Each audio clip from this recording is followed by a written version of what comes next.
It's great to see so many of you here. Thanks for being here. My name is Jacqueline Stewart. I'm the director and president of the Academy Museum of Motion Pictures. Now, the Academy Museum is the largest institution in this country devoted to the arts, the sciences, and the artists of movie making. We strive to tell the many stories of the movies, including their social impact on our local and global communities. It's exciting to see how different communities have embraced us, and with them, we are able to bring meaningful conversations to our theaters, like the one we're going to have tonight. Tonight, we have two amazing people who have long dedicated their lives to bring public awareness on issues related to climate change. Dr. Naomi Oreskes is the Henry Charles Lee Professor of History of Science at Harvard University. A world-renowned earth scientist, historian, and public intellectual, she is a leading voice on the role of science in society and the reality of anthropogenic climate change. She is the author or co-author of 9 books, including the best-selling Merchants of Doubt from Bloomsbury in 2010, yes, which inspired Robert Kenner's documentary of the same name. Her new book with Eric M. Conway, The Big Myth, How American Business Taught Us to Loathe Government and Love the Free Market, was released last year. Jane Fonda is a 2-time Academy Award-winning actor, Best Actress in 1971 for Clute and in 1978 for Coming Home, as well as a producer, an author, an activist, and fitness guru. Her career has spanned over 50 years, accumulating a body of work that includes over 50 films and crucial works for political causes such as women's rights, Native American rights, and the environment. She's a 7-time Golden Globe winner and was honored with the Cecil B. DeMille Award in 2021. Fonda also recently accepted the Harry Belafonte Voices for Social Justice Award at the 2023 Tribeca Film Festival. Jane Fonda continues to lead the charge on the climate emergency via Fire Drill Fridays, the national movement to protest government inaction on climate change, which she started in October 2019 in partnership with Greenpeace USA. In 2022, she launched the Jane Fonda Climate PAC, which is focused on defeating political allies of the fossil fuel industry. Her latest book, What Can I Do? My Path from Climate Despair to Action, details her personal journey with the movement and provides solutions to communities to combat the climate crisis. Jane also notably celebrated her 85th birthday by raising $1 million for her nonprofit, the Georgia Campaign for Adolescent Power and Potential, an amazing organization. So, before we begin our conversation, I would like to thank our ASL interpreters who will be assisting today. Their names are Andrea Lust and Mara Bassani Santamaria. So grateful to both of you. Yes, and I also want to give a special thanks to the Berggruen Institute, our co-presenters for tonight's program. Please welcome Nathan Gardels, co-founder and senior advisor to the Berggruen Institute.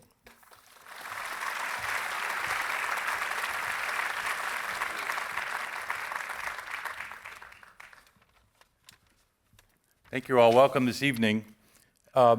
Several years ago, I wrote a book with the producer Mike Medavoy called American Idol After Iraq, in which we discussed that the stories we tell ourselves and the images we inhabit shape all of our actions. And Hollywood remains still the epicenter of that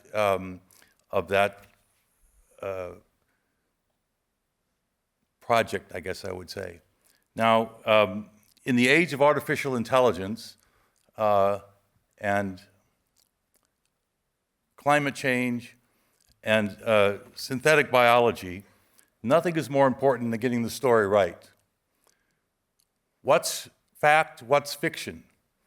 How can fiction lay a path forward and shine light on it? How can it help pose the dangers of paths we should not go down? In order to connect Hollywood with these issues, we set up Studio B as a way to bring together the storytellers with the scientists, technologists, philosophers, and historians. Now, Jacqueline has already introduced our guests tonight. We're doing this in collaboration with the Academy.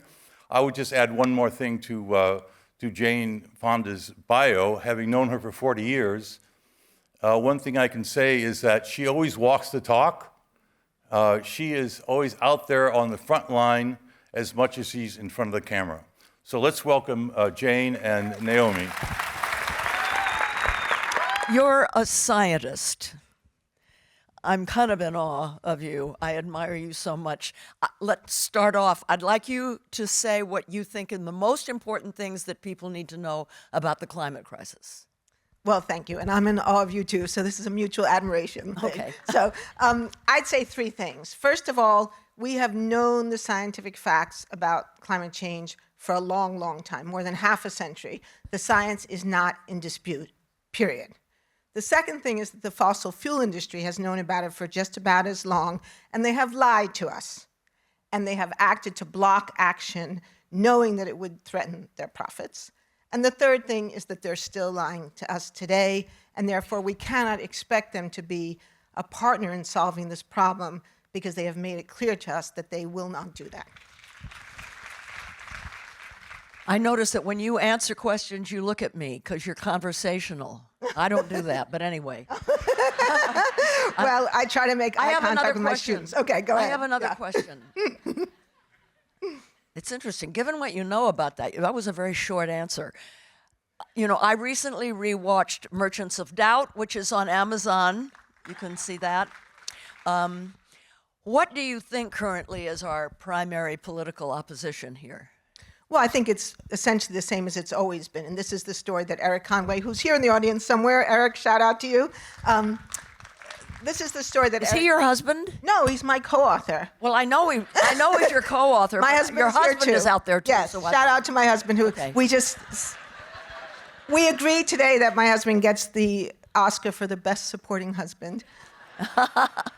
Okay, so he's not your co-author. No, but he's good too. So the story we told in Merchants of Doubt is really a story about a kind of toxic alliance between money and ideology.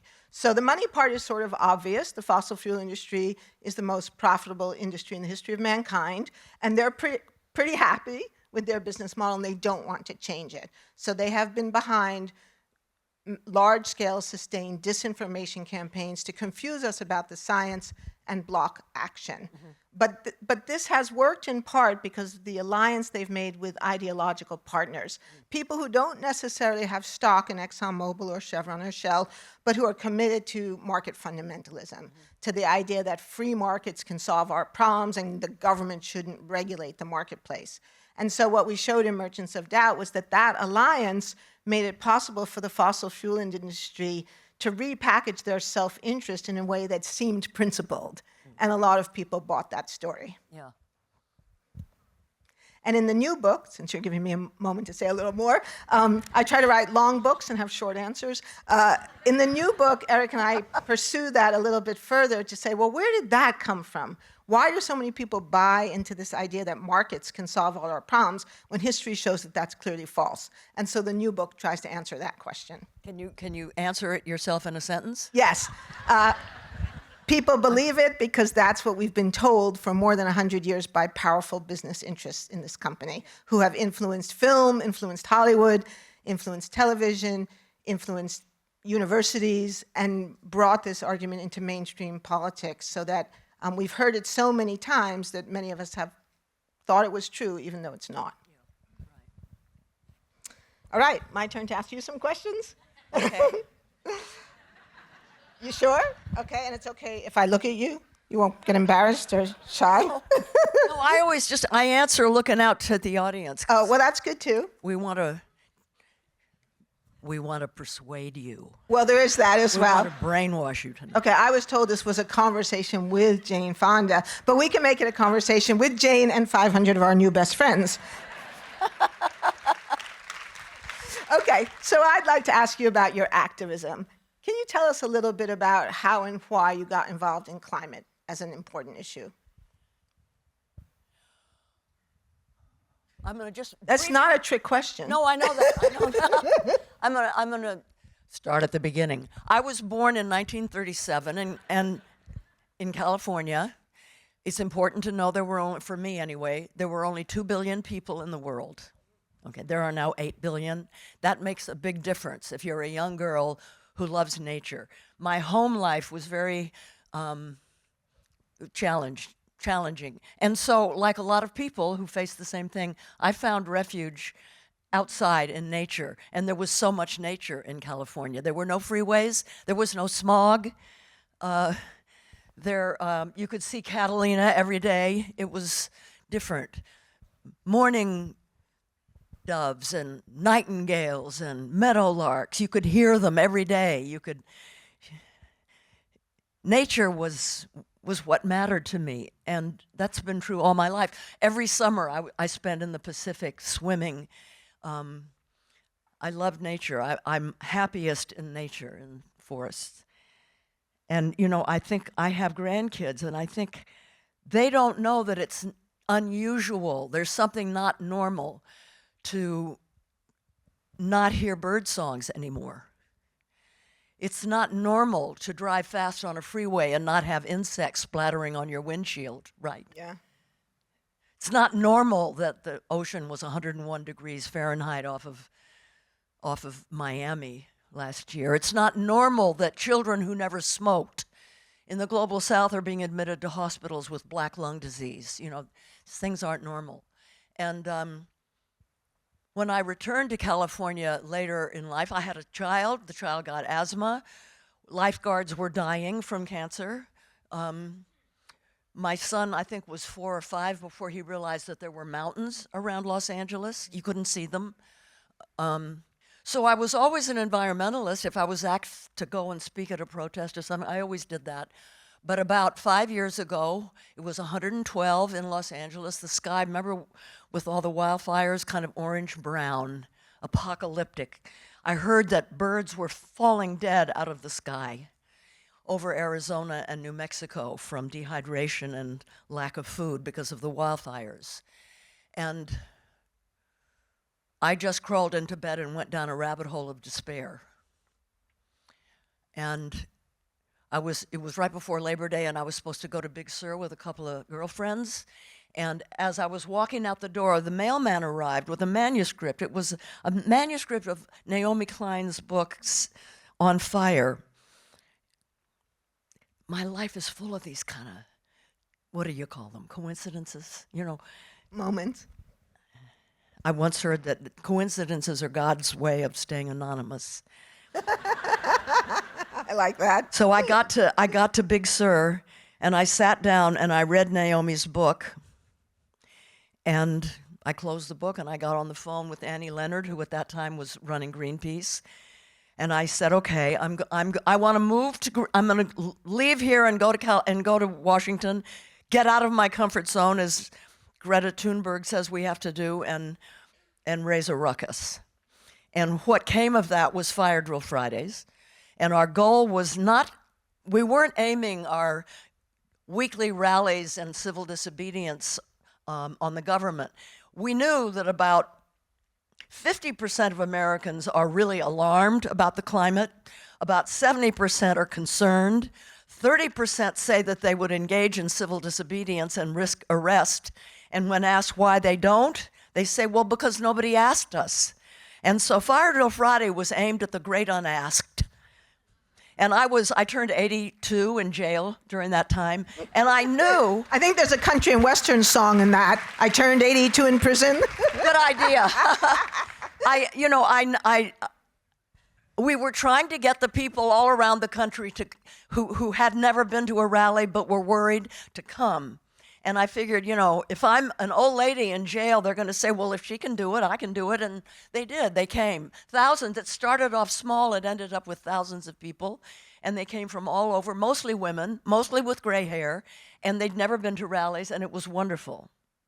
There's only one problem. We continued it for quite a while, and we had millions of people following us. But we had to recognize the fact that we were not able to get good legislation passed, the kind of legislation that's commensurate with what science is saying we have to have.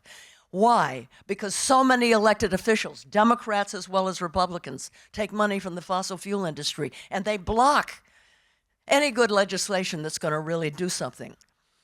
So we said, well, and when I say we, it's a team of people that includes Annie Leonard and others, scientists, lawyers. We have to start a climate pact. So we created the Jane Fonda Climate Pact that elects climate champions, especially down ballot. And what I really want to communicate to you is that right now, down ballot is where the robust climate work is happening because of the gridlock in Washington. City councils, state legislatures, supervisors, county executives, mayors, these are the people that can really make a difference. So when you vote, have climate in your heart and do research. Find out if the candidates you're thinking of are good on climate. Do they take money from the fossil fuel industries? And if they do, don't vote for them. Find out who the good climate champions are. And if you want to find out, janepact.com. You can see who we have 15 candidates running for the California state legislatures. There's never been so many empty seats in California, and the Republicans are trying to fill them, and we can't allow it to happen. So that's what my activism is right now. It's two-pronged. It's unprecedented numbers of people in the streets demanding, because don't forget, this is what brought us the 8-hour week, the outlawing. It was during the Great Depression, and Franklin Delano Roosevelt, he was confronted by millions of people, a lot of labor unions then and everything, demanding. And what did he say? I agree with you. Now go out and make me do it. See, we have to make them do it. And one way to do that is in unprecedented numbers in the streets, willing to get arrested nonviolently. That's one prong of it. And the other prong is electing climate champions and get the oily dams out. Okay? Fantastic. Well, you just answered everything on this card, so I guess now you're supposed to ask me some questions. What am I supposed to do now? You're supposed to ask me a question. But I mean, I can ask me a question if you prefer, but.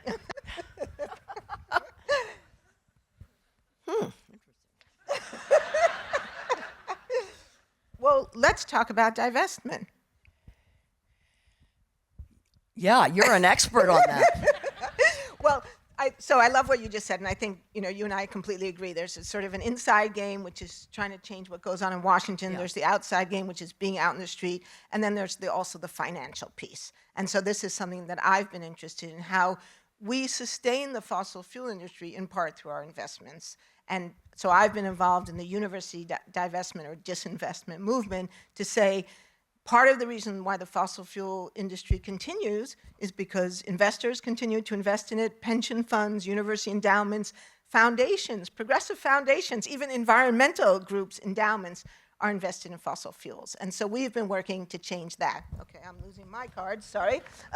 We've been working to change that to get institutional investors, particularly universities, to disinvest, but also to get all of you to look at your own pension funds. If you're in a union, if you work in an institution, if you're part of a foundation, a university, a museum, we have to stop investing in this industry that is killing us and killing the planet. And then the other, thank you. And it's not just about the negative, it's also the positive. It's disinvestment and reinvestment. And so that reinvestment has to partly happen on the level of government policy, eliminating the subsidies for the fossil fuel industry, but investing positively in clean, green energy, renewable energy, battery storage, and all those things. Yeah. And even to the point of your credit cards. Bill McKibben led an initiative, cut up your credit cards. Yeah. I mean, the big banks are continuing to invest. And it's a weird situation because if you go to the website of the International Monetary Fund, not exactly known as an environmental organization, or the World Bank, they will all say that we cannot continue to invest in fossil fuels. This is the World Bank saying this. And yet, if you look at the banks, the ordinary banks, the banks of America, they're all still financing new fossil fuel development that will commit us to fossil fuels for another 50, 70, 100 years. I'm a geologist originally by training, and this is one of the things I like people to know. I think a lot of people don't understand fossil fuels are a long-term game. When you begin an exploration project for a new oil and gas field, you can expect that it will take at least a decade to actually find something. Once you find it, it could take at least a decade to develop it. And once it's developed, you have the expectation that it will be active for 50 years. So you guys are all smart. You can do that arithmetic. That's 70 years. That means we will still be burning oil, gas, and coal 70 years from now in the year 2100. And we know that that's just not okay. So we have to cut off the pipeline, the supply of cash, the supply of finance to this toxic industry. You know,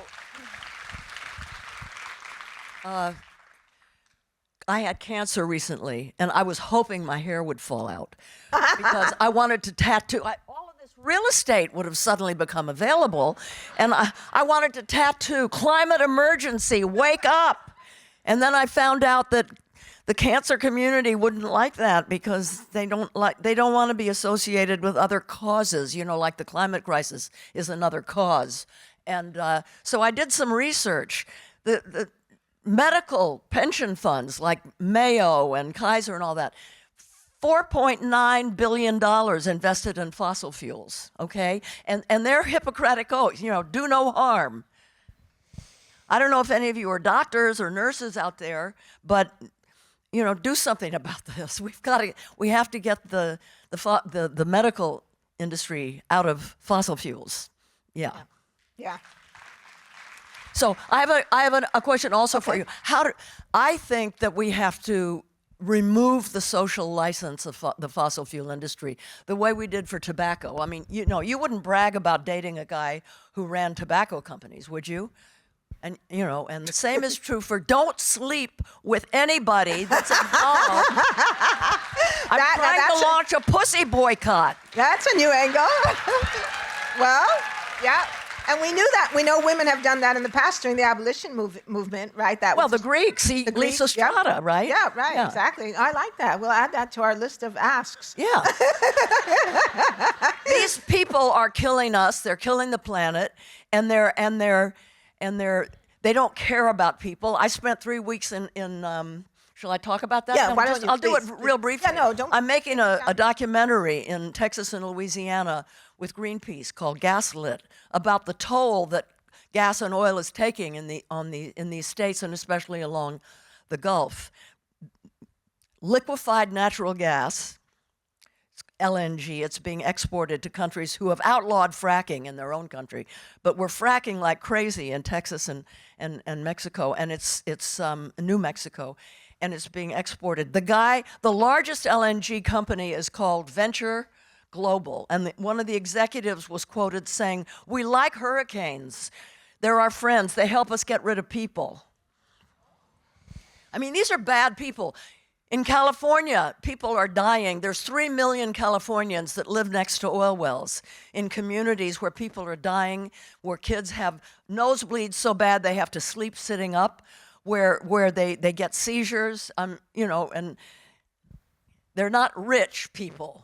Right? The oil companies don't do this in Bel Air. They do it in places where people have less ability to fight back, and they call them sacrifice zones. So these are bad people. I'm sorry. I remember, I can't believe that the orange guy, the one that's on trial right now. We call him Cheeto Head. I'll take that. That's good. He had Rex Tillerson as his Secretary of State. I mean, talk about the fox and the chicken coop, right? Yeah, and friends of mine said, well, at least there's an adult in the room. And it's because we don't understand how evil these people are. They look really good. They dress well. They got nice shoes and good haircuts and everything. But they're not nice people because they don't care about you. They don't, it's not like the pollution just stops at the edge of a poor community. There's a reason that 40% of Americans are going to be diagnosed with cancer this year. There's a reason that you read in the paper, God, autism is up and asthma is up and heart disease, and it's happening so young now. Why? Duh.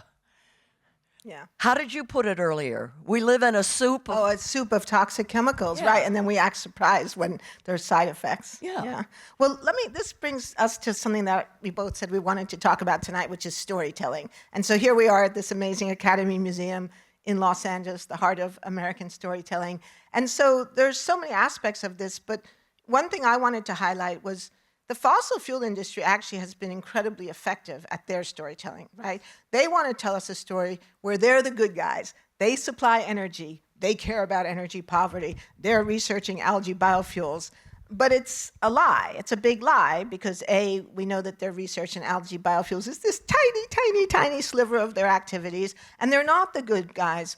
But we have trouble getting our head around that. And I know I can tell from what you just said that you get the same pushback that I get. I remember the line about the grown-up in the room too. I'm like, no, this is about allowing Russia to drill for oil in the Arctic, which is what ExxonMobil has been trying to do for decades. And in fact, I had a little film clip that was from our movie Merchants of Doubt. It was a scene of Rex Tillerson meeting with Vladimir Putin and clinking champagne glasses over a deal that those two had made to drill in the Russian Arctic. And I sent that film clip to every reporter I knew, and I couldn't get one of them to report on it because they all bought that story, that he's a grown-up, he's a mature person, and because our image of a villain, I mean, frankly, if you spend some time in the museum, and if you haven't yet, you absolutely have to. It's an amazing museum. But our image of the villain is that he has dark hair and dark eyes. He's wearing weird clothes. He's probably Italian. I mean, really, realistically, go see the part He's hairy. And right? he's probably hairy, right? He's swarthy.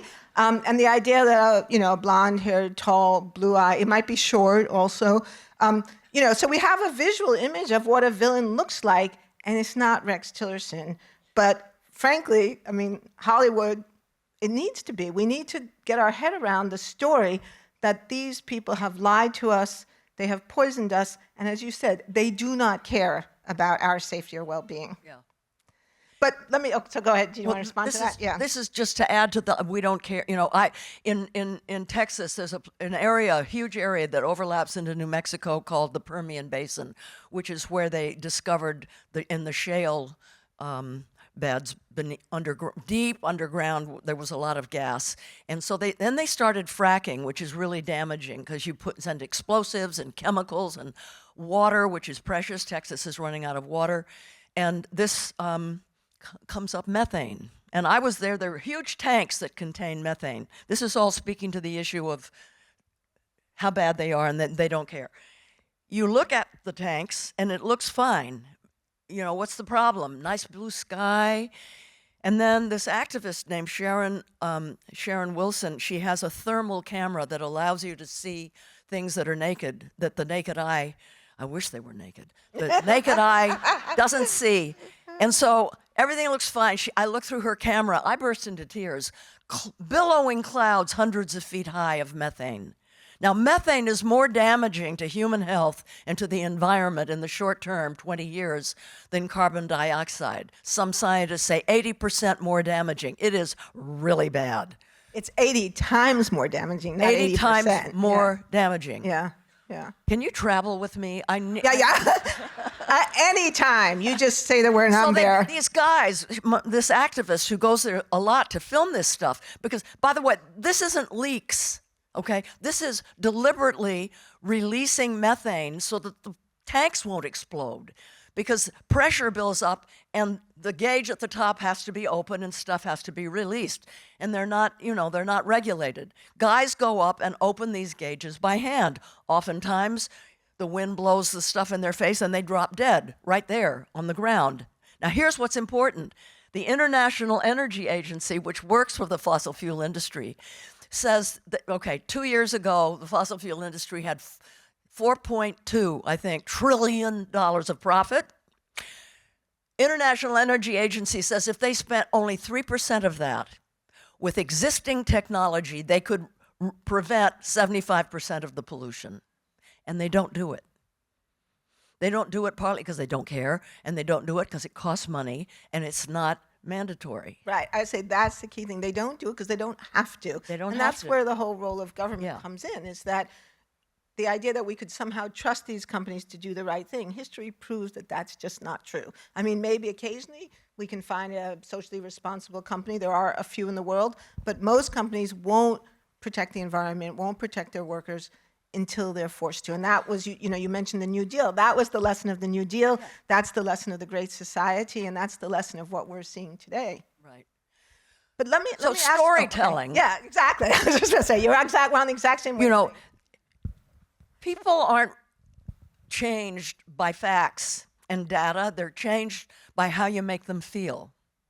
And we're still searching for ways to tell stories about climate that make people feel. You can feel angry, you can feel hopeful, you can feel... I think it's really important that we show the world that could exist if we and when we phase out of fossil fuels. A healthy world, a world that's more equal, a world where there's a whole lot more safe jobs, et cetera. So we're just in the nascent period of figuring out how to tell the stories. I mean, Adam McKay, did a very interesting, wonderful job with Don't Look Up. He's working on another climate film now. But what I learned when I started making films that reflected my interests and values was that you have to find a container. You can't just say nuclear energy for power is a bad thing. It's a terrible way to boil water. So we made China Syndrome. And what was important about that was, thank you, it's a thriller. And people who don't feel one way or the other about nuclear energy or don't agree with me that it's dangerous, they would like the movie just because it's a good thriller. The issue of veterans, Vietnam veterans coming back and how they were treated and so forth. I made Coming Home, but it was a love story. And you could relate to the love story regardless of what you felt about the Vietnam War, et cetera. What was the other one I did? Can't remember. 9 to 5. 9 to 5. Oh, yeah. 9 to 5. Thank you. I had a friend whose day job was organizing women office workers, and she was part of the anti-war movement, and she would tell me stories about what was done to what a hard, terrible thing that these women were facing, not just sexual harassment and stuff, but wage theft and spying and everything. And eventually I said, well, I gotta make a movie about that. And anyway, Dolly and Lily and everybody got together. And so people thought it was funny whether or not they were paying attention to what the issues that we were talking about. But so that's you have to find the style in which to couch the story that you want to tell, and it's not easy. Yeah, so let me follow up on that, because I feel like climate change has been hard to tell this story. And it's true, we've had a few climate change movies, but honestly, most of them haven't been super successful. Or in the case of Adam McKay's movie, a lot of people didn't get it, that was a movie about climate change, which strikes me as really weird, because I know when I talk to artists and filmmakers about it, they often say, well, we don't want to clobber people over the head. The film has to be entertaining. It has to be a good comedy. It has to be funny, or it has to be a good love story. So Adam McKay makes this film that's really very funny and very moving, and really, I think, stunningly moving at the end. And I showed it to my students, and half of them didn't get it, that it was about climate change. And studies, there's evidence about this. Lots of people didn't get it, that was a movie about climate change. Oh my gosh. Yeah. So I mean, I feel like we're not there's something about climate change we're not getting right. And I think of it sometimes as part of a problem. It's an anchoring effect, because this problem was first identified by scientists. And scientists made it a story about facts and figures and graphs and degrees Celsius, and most people don't even know what Celsius is. The governor of Oregon one time told me, he goes, yeah, if I go talk to farmers in the eastern part of the state, and I say the planet's going to warm 2 degrees, they think, oh, well, instead of being 68 today, it'll be 70. What's the big deal? So the problem got anchored in science and a lot of technical information that people really didn't understand how it connected to their own lives. And I think we're still trying to break out of that. So my question is, what do you think about that? I think what you're saying makes sense. Yeah, I mean, I wouldn't know. I'm still grappling with how to talk about this. The first question you asked me, I started at the beginning when I was born. In a way, I was telling a story. Right. Right? And I found that that way people can identify. But the most important thing is that we all talk about it. People don't talk about it. People don't vote about it. You know, we're concerned, but when we go into the ballot, the voting booth, we don't have climate in our hearts. And we need to. We have to vote with climate. If climate can't be solved, if we can't avoid a catastrophe, we're not going to be able to get democracy or equality, or we're not going to be able to end misogyny and all those other things that have to be done. They call it an existential crisis for a reason. It speaks to our very existence. You know, this November is the first time that I have actually been able to say, this is an existential election. Yeah. Because who wins in this country is going to determine whether there's a livable future. We don't have 4 years to lose. Yeah, definitely. You know? Can I just say a few more things about the election? Because I don't know about y'all, and I can't see you, so I don't know how old you are out there. But I have college-age grandkids. Oh, wow. That's awesome. A little of everything. Thank you, House. Not a full house. You truly are a goddess. You said, let there be light.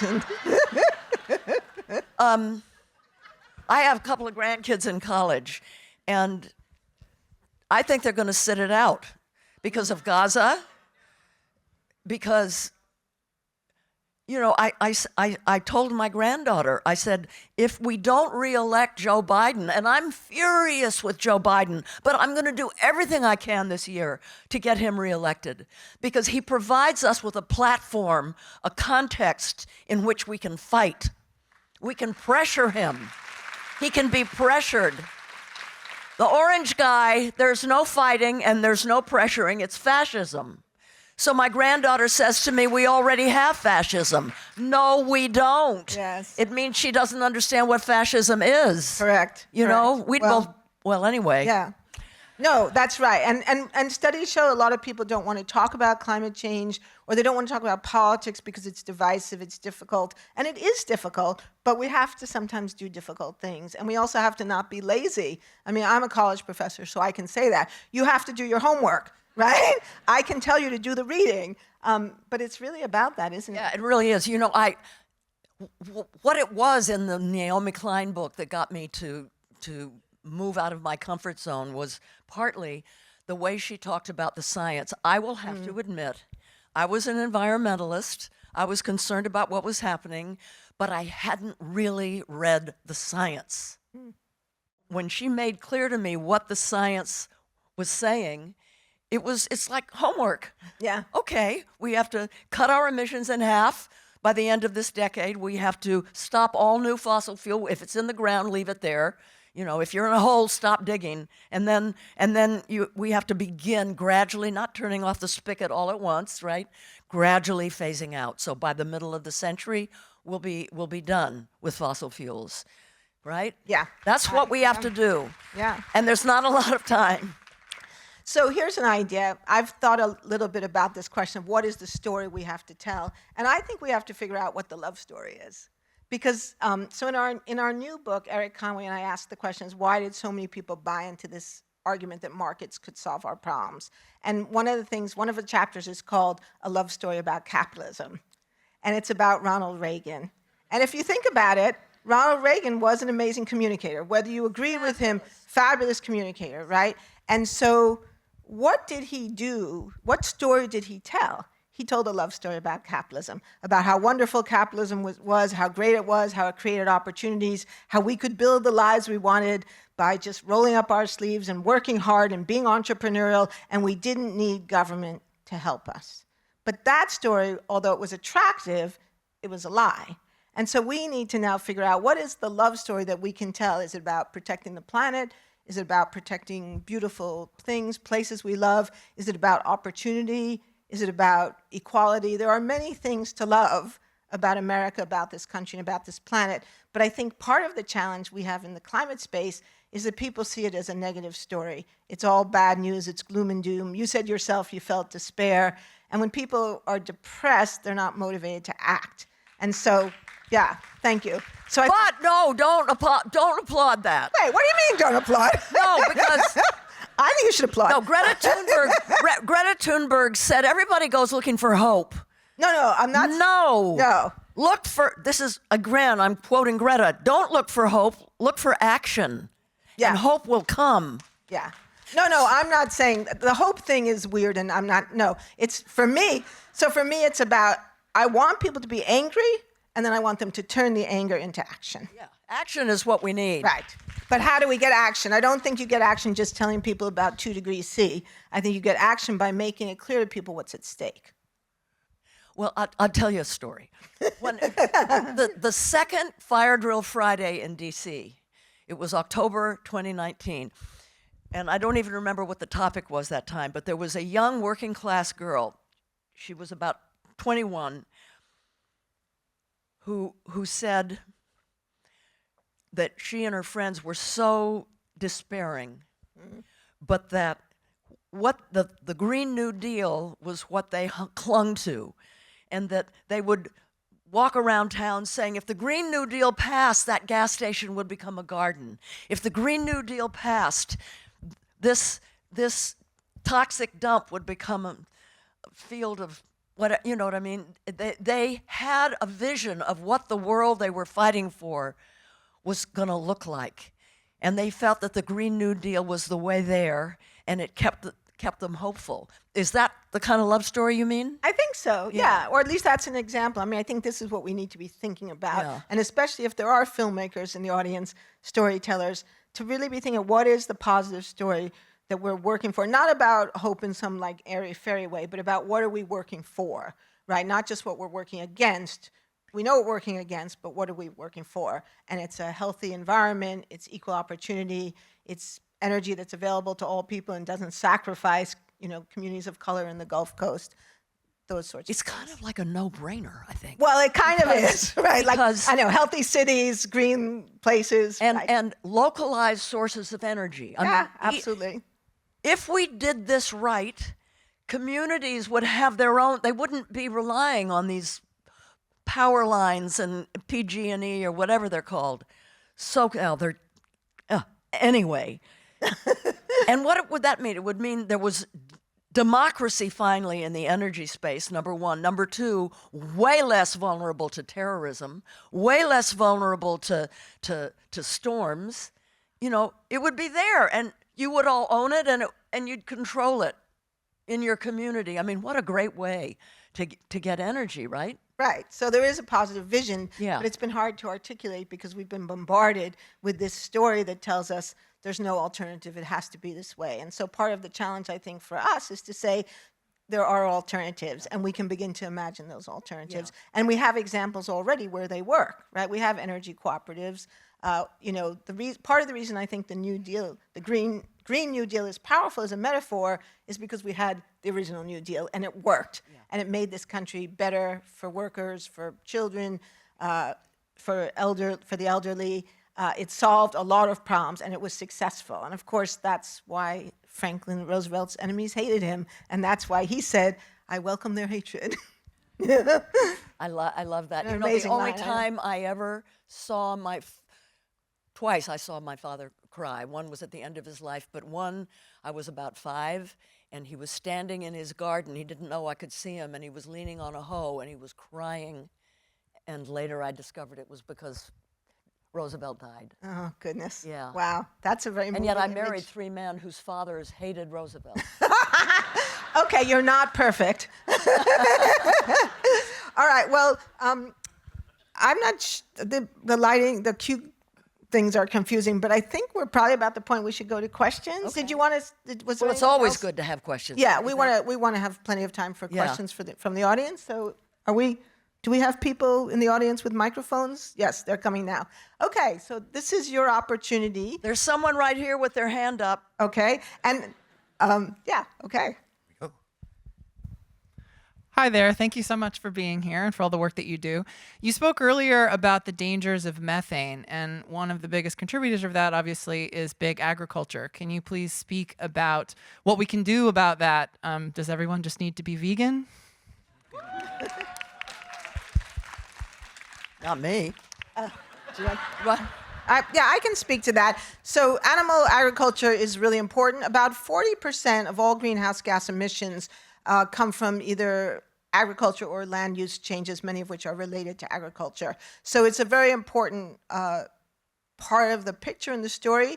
And one reason I like to talk about agriculture is because there's actually a tremendous amount we can do, starting tonight at dinner or tomorrow morning at breakfast, right? One of the things that's tough about this issue is that it is very easy to feel disempowered because the fossil fuel industry is so powerful, so brutal, and so cavalier that they truly don't care.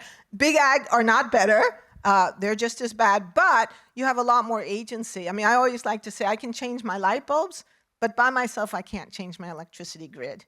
But I can change the way I eat, and I can start tonight. And I don't believe we can buy our way to solving the climate problem, but I do think that our choices as consumers make a difference. And so I think, and it doesn't mean you have to be a vegan, but you can begin to cut back on your consumption of animal products. And the great thing is, it's better for the planet, and it's better for your health. I mean, the science on this is very, very clear. Michael Pollan got that right. He's a great storyteller, right? Reads all this complicated science and reduces it to eat food, not too much, mostly plants. Yeah.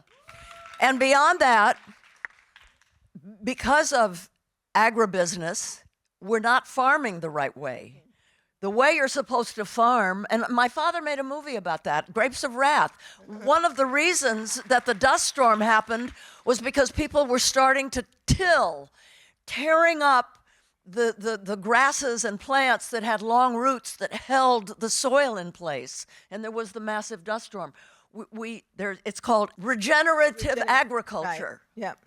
Yeah. You plant, you don't plant in huge amounts, and you don't plant just one monocrop. You mix your crops up, and you have trees, and you have things that attract bees, keeps bees carefully alive. It's another thing that's disappearing. There's a whole different way of farming, and there's an organization called Kiss the Ground that travels the country and teaches farmers how to do it.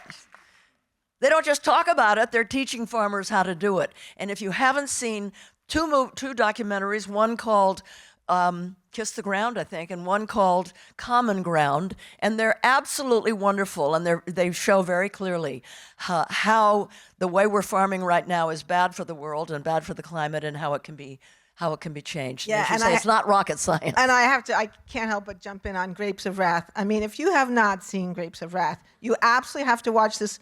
One of the most brilliant movies ever made, and a beautiful, moving movie, a beautiful example of how storytelling can reach people's hearts and connect with people. That movie was so powerful that the right-wing interest that we write about in our new book attacked it.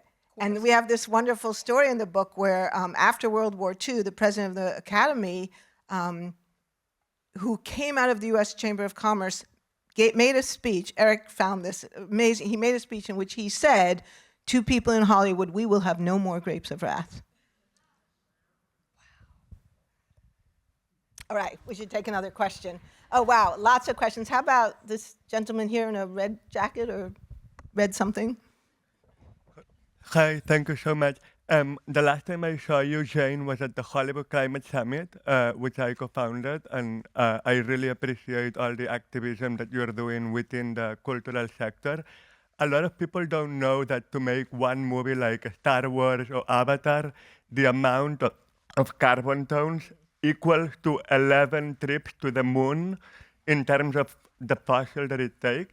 And we are watching more movies, we are making more streaming channels, so the culture sector is actually becoming a bigger pollutant in the economy. So how do we make the culture sector decarbonize, and how do we work with the many different stakeholders like actors, writers to do that?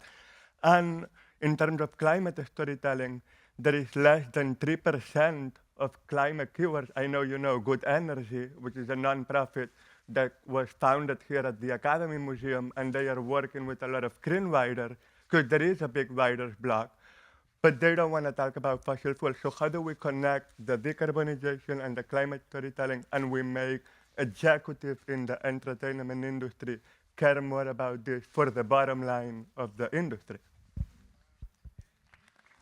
Thank you for that. I didn't understand the whole question. I know that there's a move now to try to get the SAG pension fund decarbonized and reinvested in the solutions. But we have to do it very carefully because too many people really depend on it. I would suggest that any of you in the industry who are interested in this, there's the Climate Summit. The Hollywood Climate Summit is going to be having gatherings and meetings and talking about all this. I don't know what the date, does anybody here know what the date is? Last week of June. Last week in June. Okay. Thank you. All right. And one other point on that. So this is, I think, a really good example where we do all have to think about our own activities, our own practices, and not to get the fossil fuel industry off the hook, but it's a both-and problem, right? So we have to be focused on activism, voting, down ballot voting, supporting Jane's PAC, but also thinking about our own activities, our own industries. And so, shameless plug, I work with a group called Fingerprint Media based in London who works with producers, screenwriters, directors to green their production companies. So if anyone is interested in that, Fingerprint Media, or you can reach out to me, I can connect you with them, because you're right, the carbon footprint of a lot of productions is sky high and it's not good. Can we take a question in the back? Maybe like way in the back there's a gal, I think it's a woman waving her hand. Just keep waving your hand, they'll get theirs in about half an hour. So I guess what I would really love to know is, of all the climate stories that you would really like to tell, what would be the one that is the most pressing? If we were going to tell a climate story, Yeah, well, why don't you talk about the folks in the Gulf Coast? Like, we've talked about that. She's asking, what climate story do you feel is most pressing that you want to tell? Well, the Gulf Coast, Texas and Louisiana and the Gulf Coast is kind of where a lot of the climate movement is focused right now because it's critical. If we can stop the exports of natural gas, liquefied natural gas, which is going all over the world, they'll stop the drilling. The only reason they're doing all the drilling is because it's being exported. We don't need it in this country. And exporting it causes our gas prices to go up. So it needs to be stopped. And people's lives are just, there's a place, it's Cancer Alley. It's all along the Mississippi between Baton Rouge and New Orleans. Used to be old plantations. And then freed slaves bought the plantations and set up communities, and the communities now are decimated. Everybody's got cancer. That's the kind of story that I would like to tell right now. But at the same time, that idea about positive future, you know, I would love to be able to make a positive future story. Here's a really good novel, and I'm sure you've read it. It's by Kim Stanley Robinson. It's called Ministry of the Future. Yeah. If you can read it, do. It's really there's not a lot of novels. Mm-hmm. Well, you did one with that guy that's not your husband was in the office. Eric, where are you? Where is Eric? Eric, can you stand up and wave and say hello? Okay, there he is. There you are. Co-author. Okay. Yeah. Well, and our book, Collapse of Western Civilization, the movie rights are still available. Yeah. Okay, another question. How about someone on this side? Maybe there's someone near the aisle on the far right. I see you two, but I'm going to go to the mid up there. Yeah, if you could keep waving your hand. Yeah, I've got a solution for everybody. First of all, many of you have already heard that in 2035, the sale of new gasoline vehicles is going to be outlawed in California, as well as 12 other states, as well as China, as well as all of Europe. So what this means is the auto industry, in response, has about 10 or 11 years to stop making internal combustion vehicles. And what this means, again, is after 2035, even the MAGA people will have to buy electric cars. So you can't force anybody to be a vegan, as good as that would be. But we can force, and we will force, everybody in the world who wants to buy a new vehicle will have to buy an electric car. After 2035, it'll take about 10 more years for all the existing billion gas vehicles to age out. And after that, so less than 25 years from now, literally the entire global ground fleet will be electric, running on an ever cleaner grid. And going forward, that's going to reduce the oil industry's revenue by over 50%. That's going to make them weaker in Washington. And so your job in all of this is very easy and very cheap. It's to never buy a new gas car again. Now, there's some 700 million new gas vehicles are going to be made between now and 2035. So our job is to stop that, to make that as low as possible, and eventually kill that industry dead. Great. Thank you so much. That's a great comment, and it relates to something that you asked me to ask about, to talk about this referendum here in California, because one of the things we've seen, and again, Eric and I have written about this, when we get progressive legislation, we often see the industry pushing back to get it rescinded, recalled, undermined, not enforced, and so this is going on in California right now. I'll try to do it real quick. Yeah. For decades and decades, we've been unable to get governors here to create a setback so that the 3 million people who live in California next to oil wells will be protected from new oil wells. Every other oil-producing state has setbacks. Most of them aren't big enough, but we could never, even the great environmentalist Jerry Brown wouldn't talk about or criticize the oil companies because they've had such power in California. 2 years ago, finally, after so much pressure from these frontline communities, Gavin Newsom signed a bill, Senate Bill 1137, that said no new wells can be within 3,200 feet of a community, number one. Number two, the wells that are already there have to be made safer. Yeah, historic. Now we have the biggest setbacks in the country. A week later, literally, the oil companies started gathering signatures. They lied to people to get them to sign petitions to overturn Governor Newsom's bill, and they're on the ballot in November. And the only way we're going to win, we're told they're going to spend $200 million. What we have to do is talk about it to everybody. When you vote, pay attention to which ballot measure you keep the law. We want to keep what Gavin Newsom did. We want to defeat the oil companies' attempt undemocratically to overturn it. We're California. If they win in California, that's it. They're going to be emboldened to do this everywhere. They're already trying it in Colorado. I don't know if any of you have ever lived in Colorado. Boulder, Colorado outlawed fracking. Yay. Now the oil companies have a ballot measure in Colorado that outlaws banning fracking statewide. Yep. And we've seen this with plastic bags. Communities pass laws to eliminate plastic bags.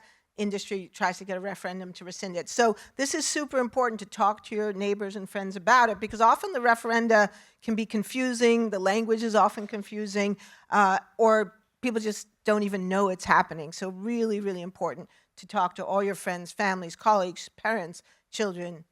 Get people voting on this. What, do we know the referendum number? No, we don't know it yet. Okay, well, if anyone knows, it's not established yet, but keep an eye out for it. It's important.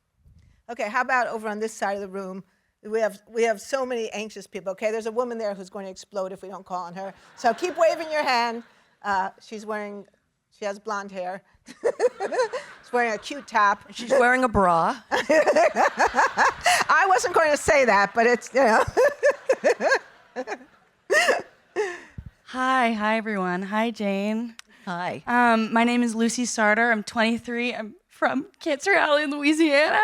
I'm from the Gulf South, and on behalf of everyone, we are so looking forward to watching the film. We are all very excited. You're my personal hero in every which way. I'm an actress, I'm a writer, I'm a young performer and creator. And my question for you is, in addition to my never-ending pit of gratitude towards you, is how can we, at 23, fresh out of college, at the places that we are working at as assistants and as young people, how can we get leaders in our companies, especially in this industry, to listen to us, to divest, to produce and pay for and finance our stories in order to have this beautiful love story of the future that we envision? How do we persuade the powers that be?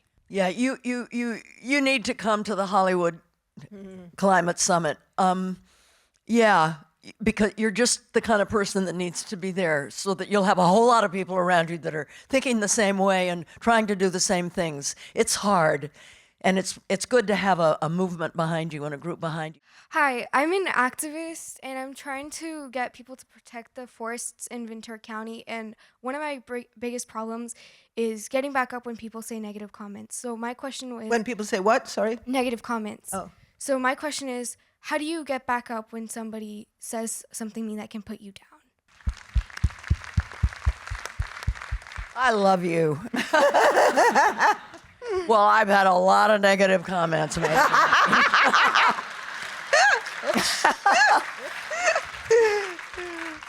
And, you know, I'm a good role model for you to have because, I mean, you can't imagine the negative comment.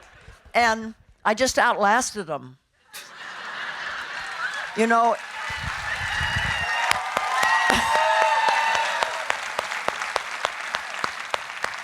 if you know that what you're doing is on the side of the angels, if it's the right thing for humanity and for nature, if you really know that, it doesn't matter what they say, okay? Yeah. Keep going. And if you want to go fast, go alone. But if you want to go far, go together. Yeah. Be part of a movement of young people. Join the Sunrise Movement. I mean, the Sunrise Movement. Yes. Yeah. And come to the climate thing also. Yeah. How old are you? 12. 12. Oh, God my bless gosh. you. Oh. Oh. Okay, we are passing you. you the baton. I agree. I just want to add one thing. So my grandmother was a founding member of the National Organization for Women. And one of the things she told me is if someone's trying to shut you up, it means you have something to say. So I have something I have to say now, which is I want to thank the Academy Museum for making this beautiful venue available for us, to doing the publicity, all of the legwork. These activities don't happen. A lot of work went into this happening. So giant thanks to the Academy. We can have a round of applause for them.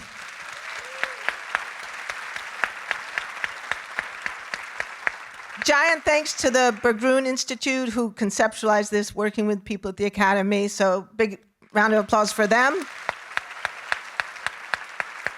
And of course, the biggest round of applause for Jane Fonda.